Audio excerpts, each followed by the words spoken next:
jika bertanya hasilnya, ya hasilnya tentunya teman-teman juga sudah tahu bahwa hari ini menetapkan Peggy alias Perong, Peggy Irawan ya, Peggy Setiawan alias Perong, alias Robi Irawan itu sudah ditetapkan sebagai tersangka atau DPO yang selama ini dicari oleh kepolisian. Nah, ya, terus apa lagi tadi? Pertanyaan apa lagi?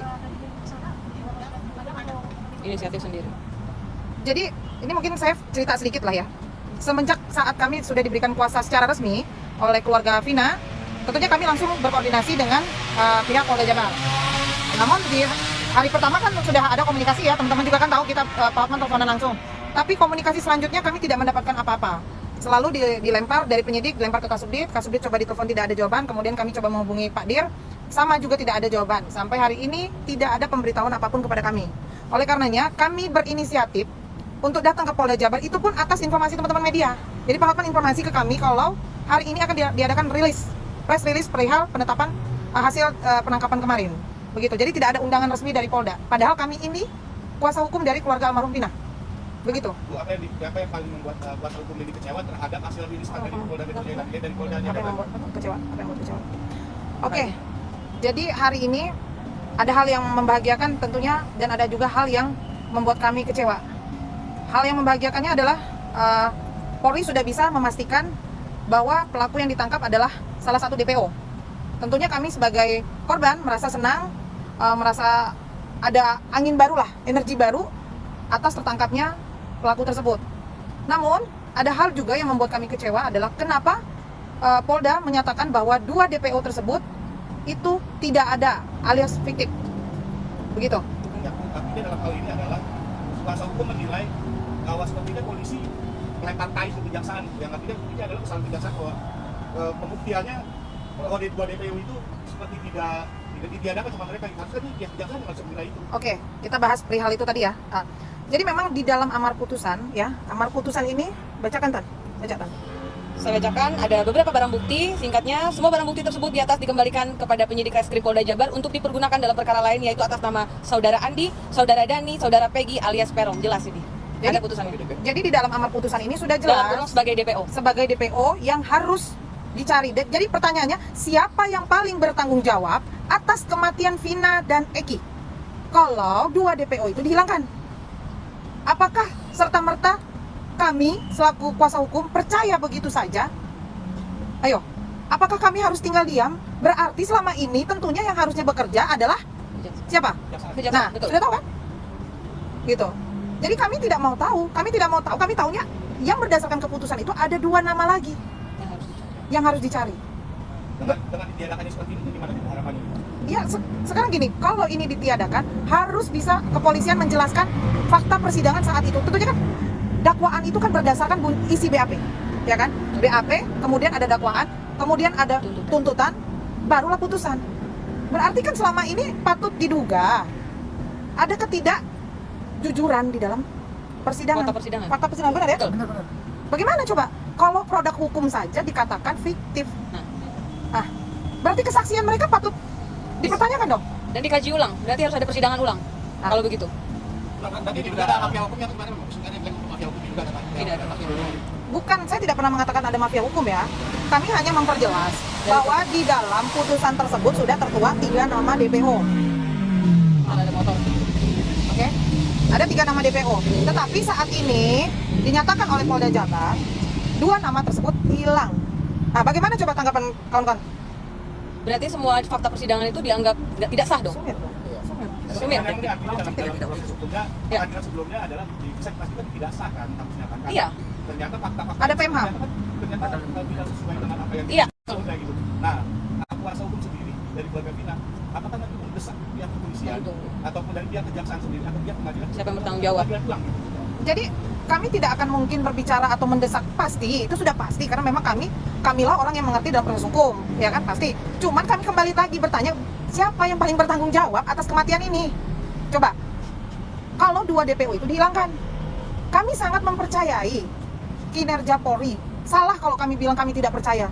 Kepada siapa lagi kita akan mengadu? Kalau Polri aja kita sudah tidak bisa percaya. Saya percaya, kami ini semua tim hukum, Pak Hotman juga percaya.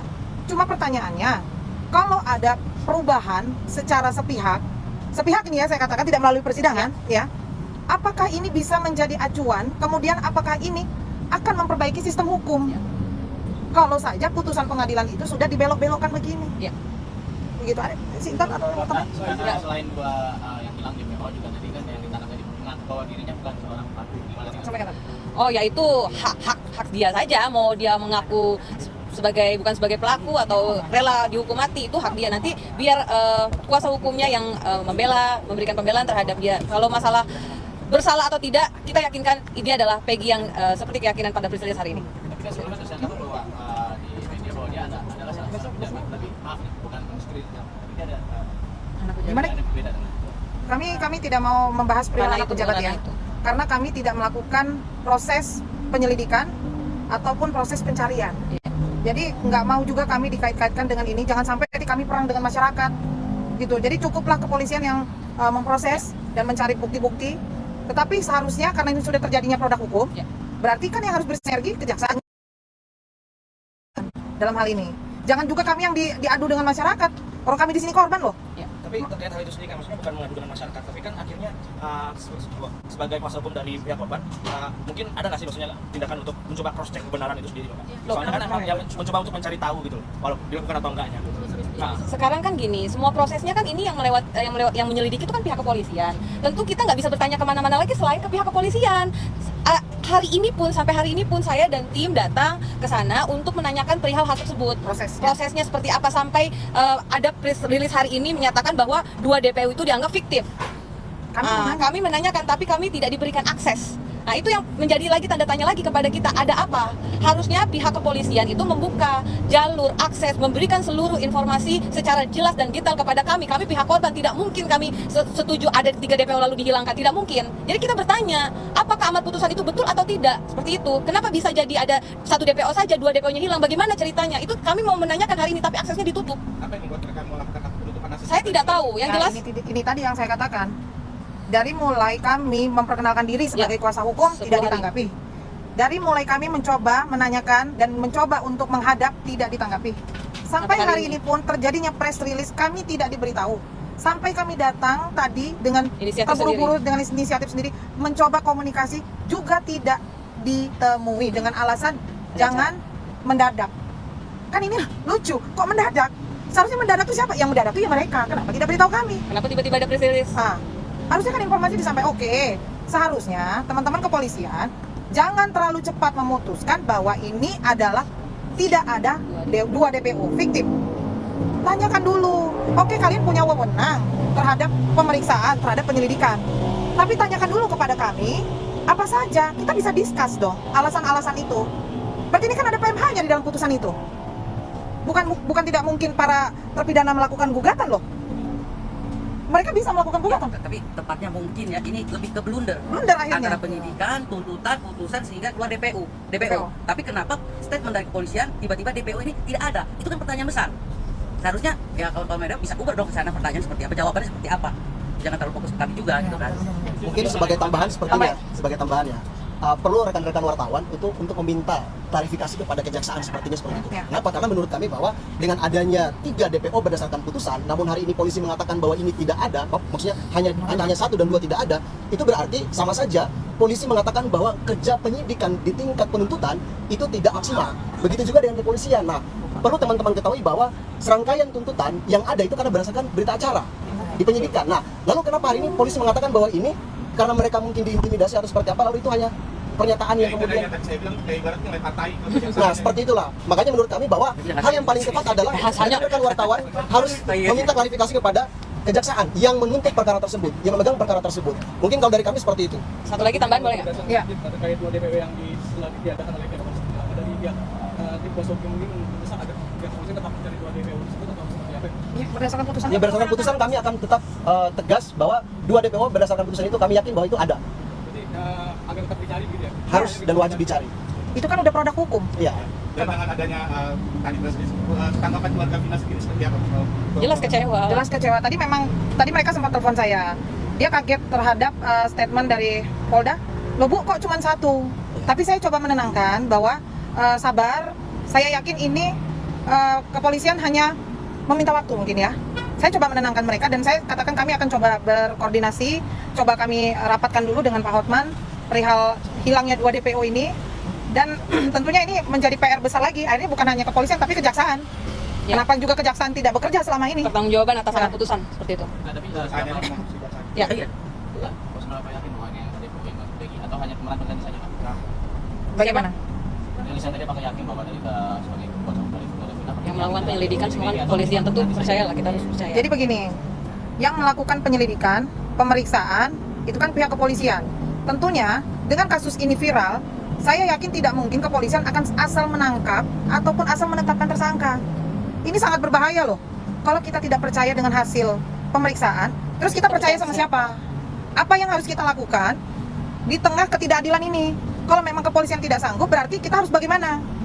Gitu. Jadi simpelnya adalah perihal Peggy ditangkap, berikut dengan alat bukti, keterangan saksi kan dirasa sudah cukup menurut Polda.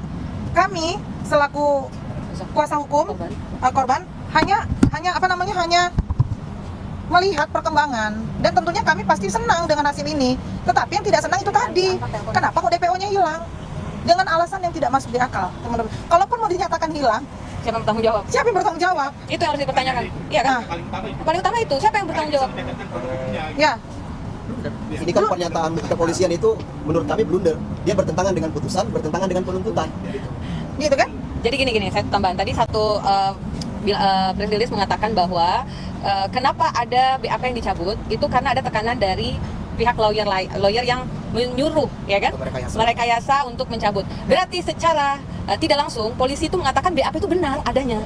Loh, sekarang dari BAP itu benar adanya, tiba-tiba 2 DPO di dalam nama BAP itu hilang. Jadi itu jadi tanda tanya buat kita. Jadi kita tim kuasa hukum harus bagaimana? Tertawa sebenarnya mendengar itu. Dari BAP turunannya turun ke putusan, ya kan? Jadi semua sama menyatakan, BAP menyatakan ada 3 nama itu, putusan menyatakan ada 3 nama itu. Lalu tiba-tiba pada saat 1 DPO tertangkap, 2 DPO-nya dinyatakan fiktif. Hilang, tidak ada fiktif. Itu harus bertanggung jawab. Siapa yang bisa bertanggung jawab? Silahkan. Saya mudah-mudahan Bapak Presiden bisa turun tangan dalam hal ini. Tidak ada lagi yang bisa menyelesaikan ini kecuali memang Bapak Presiden Joko Widodo.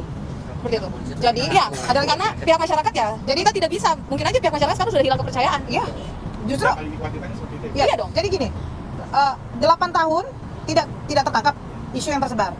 Tetapi ada cerita baru bahwa mereka mencabut keterangan. Ya. Oke, kita maklumi itu memang SOP. Biasalah. Ya. Tetapi sekarang ketika 8 tahun ya tidak terungkap, tiba-tiba sudah 1 tertangkap, hilang lagi 2 DPO itu. Bagaimana dengan keluarga korban yang sudah menunggu? Gitu. Bagaimana ini? Terus kami ini mau cari keadilan kemana?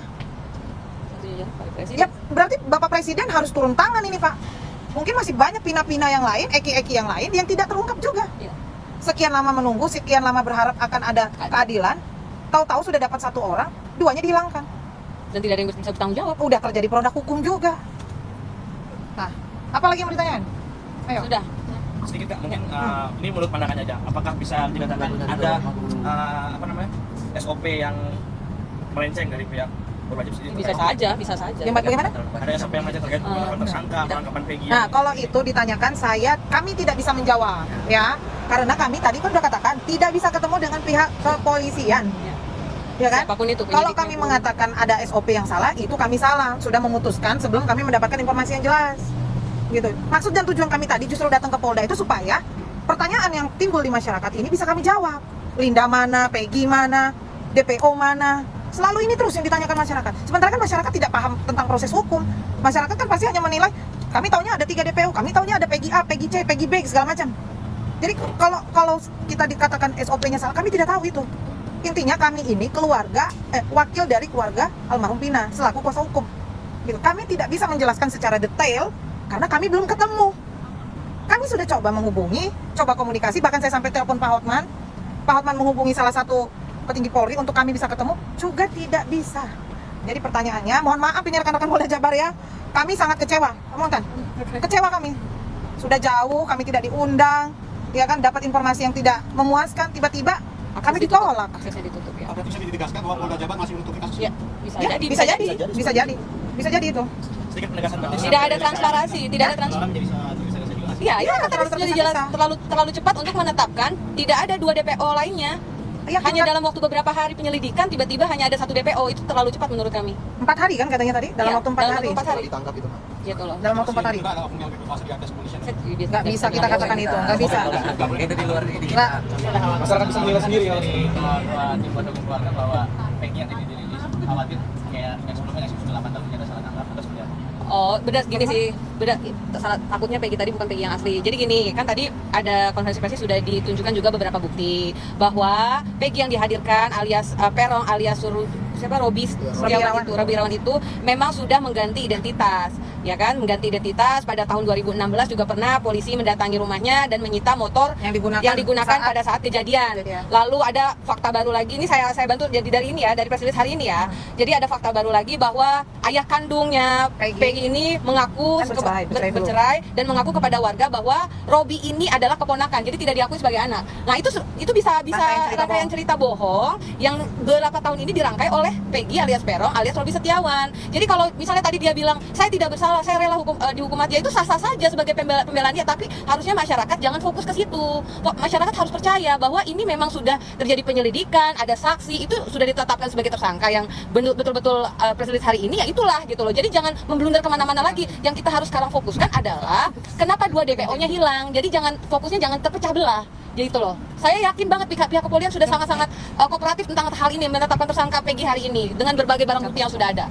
Gitu loh. Jadi kalau dia bilang saya tidak bersalah, saya rela dihukum mati, ngapain mengganti identitas sekian tahun? Peggy itu mengganti identitas. Mengganti identitas sudah jelas itu. Menjadi Robi. Itu ada yang tadi barang buktinya ada ijazah rapot atas nama Peggy Irawan, terus ada ijazah rapot asli, fotokopi KTP, identitas, itu ada semua. Jadi masyarakat jangan terbawa arus untuk lebih fokus ke ini bukan Peggy sudah. Kalau sudah DPO 1 tertangkap sudah, kita fokus lagi. Ada 2 nama lagi yang harus menjadi PR kita. Masyarakat, kepolisian, kejaksaan, bahkan Bapak Presiden sekalipun, ini PR kita. Apakah ini benar-benar ada atau tidak? Seperti itu. Jadi jangan terpecah fokusnya, ya. Jangan terbawa arus, perihal wajah, perihal kasihan. Saya yakin pihak kepolisian sudah sangat-sangat cermat dalam hal ini. Urusan salah tangkap, urusan kepolisian, bukan urusan kami. Iya. Karena kami senang kalau ada terduga pelaku pembunuhan tertangkap, itu kami senang. Iya. Yang kami tidak senang kenapa DPO-nya hilang. Itu. Nah, itu. Ya. Bagi apakah nanti kuasa hukum ini akan tetap mengikuti alurnya itu nanti ke pengadilan untuk mengetahui sehingga apakah ada pengakuan dari tersangka Peggy ini dia tidak mengakui bahwa DPO ini dari 2 nama DPO yang hilang ini. Kami akan mencari siapa bertanggung jawab atas Ya itu tadi. Kita kan pasti akan terus mengikuti. Cuman itu tadi, Mas. Kalaupun itu hilang Siapa yang bertanggung jawab? dari misalkan dari keterangannya si Peggy, misalkan nih, ataupun dari keterangan narapidana yang lain, ya berarti siapa yang bertanggung jawab atas keterangan itu? Ayo, berarti seluruh masyarakat Indonesia dibohongin dong. Ya kan? Berarti ada konsekuensi dan sanksinya nggak ini? Pertanyaan saya, memberikan keterangan palsu di muka persidangan. Apakah iya ketika keterangan ini benar palsu harus kita laporkan ulang mereka? Sementara mereka sudah menjalani masa hukuman. Kan dasarnya DPO itu kan hasil fakta persidangan. Sudah ingkrah. Gitu. Kan sejauh ini sudah ada satu saksi yang mengajukan perlindungan ke LPSK. Ya. Jadi pihak keluarga Vina sendiri Yang mana? Ada tadi yang di press release ada disebutkan ada. nanti Oh, oke. akan mengajukan perlindungan juga ke LPSK. Oh ya kami sudah. Ke LPSK kita sudah. Kami sudah mengajukan press release ke LPSK. Kemudian nanti insya Allah Linda juga akan kami dampingi. Tapi kebetulan karena besok Linda sudah ada, ini saya bocorin sedikit, besok Linda sudah ada panggilan di Polda Jabar. Polda Jawa Barat. Kemungkinan kami belum bisa mendampingi dan Linda juga masih meminta waktu karena anaknya sakit. Gitu. Jadi supaya terang benderang nanti ketika Linda ini muncul, apakah Linda ini yang diduga oleh kita selama ini atau oleh masyarakat Indonesia ini adalah orang yang turut serta dalam kasus pembunuhan, ataukah dia hanya sebagai perantara, ataukah dia mengetahui tapi tidak lapor? Kan ada kemungkinan. Kami juga tidak bisa, kami sudah menanyakan namun jawabannya masih satu. Jadi nanti kita tinggal tunggu rekan-rekan setelah dari pemeriksaan tersebut. Saya pasti akan informasikan ya, pasti juga akan kita buka supaya tidak menjadi konsumsi publik yang negatif. Itu jujur Linda dan keluarganya, Linda juga sudah punya suami dan itu bukan Egy ya, yang seperti tersebar luas juga. Jadi Linda bukan Egy suaminya, dan Linda sendiri siap untuk bertemu dengan media setelah Linda diperiksa dan diambil keterangannya dari Polda. Berarti yang diajukan untuk perlindungan ke LPSK itu saudara Linda ini atau saudara? Linda juga Akan kami ajukan. Akan kami ajukan. akan gimana? Sejauh ini perkembangan sudah seperti apa pengajuan perlindungan ke LPSK? LPSK masih dalam proses karena kemarin memang kita mau gabungkan tapi karena kita ketahui Linda kan baru. Jadi masih proses. Nanti hari Senin kami ke Komnas HAM ya. Jam 1 di Komnas HAM ya. Hari Senin ya. Ya. Kami diundang oleh Komnas HAM. Ya pasti terkait ini. Masalah ini. Jadi pertama kali atau seperti apa? Yang mana? Komnas HAM. Baru pertama kali ke Komnas HAM. Begitu. Ada lagi? Itu dong Pak, minta Rudiana sebagai pelapor muncul. Oh iya. Statement. Ya. Ya, jadi kan ini kan jelas ya pelapornya adalah Bapak Rudiana. Ya, itu dimana kita tahu itu adalah ayah almarhum Egy, ya seperti itu. Jadi sejauh ini kita masih mencari dan masih terus mau berkomunikasi dengan Bapak Rudiana, tapi Bapak Rudiana masih menutup akses. Ini mumpung ada di media, ya kami meminta supaya Bapak Rudiana muncul, supaya ini menjadi terang benderang. Karena pelapornya beliau. Lapornya Gitu. beliau loh, bukan Rudiana, kami. bukan kami, bukan keluarga Vina. Jadi semoga Bapak Rudiana muncul, memberikan kesaksian, memberikan pernyataan pada tahun itu apa saja yang terjadi, ya. Jadi sehingga ini tidak memblunder kemana-mana, gitu. Ayah dari almarhum Eki, kita minta untuk berkomunikasi dan muncul. Iya. Mengeluarkan statementnya pada tahun itu apa yang terjadi pada tahun itu, seperti itu ya, itu aja. Closing statement ya. Clue-nya, siapa yang paling bertanggung jawab dalam kematian Vina dan Eki? Karena ini sudah terbit DPO dan itu sudah ada produk hukum yang terjadi. Jadi ini PR untuk seluruh jajaran seluruh masyarakat Indonesia mencari tahu, ya, kepolisian, kejaksaan. jajaran, ya. Itu harus bertanggung jawab terhadap putusan itu. Oke, Oke, sudah cukup ya. Terima kasih ya. Terima kasih ya.